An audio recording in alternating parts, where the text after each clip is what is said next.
Hi guys, welcome back with me again in this channel.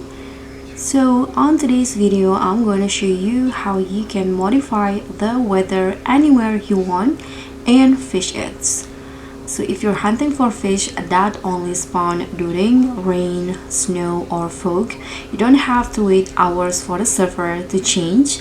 So I'm going to show you the items and method used to force the weather you need. So what you need to do, instead of going to the weather machines by your boat, you can just click on this access weather options at the top, and there will be this weather machines like the portable one, and in here you can just choose which weather that you want, whether it's windy, cloudy, snow, storm, radiant or shark hunt.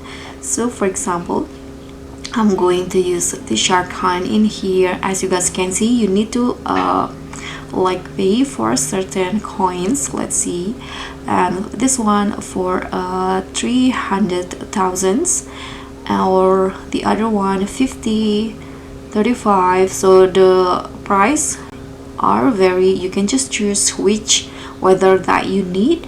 After that, you can click on the coin icon in here to pay. So you can change up to 3 weather in here if it's available. So that's how you can modify weather in Fish It. Thank you so much for watching. Don't forget to like, comment and subscribe. Also click on the thanks. Bye.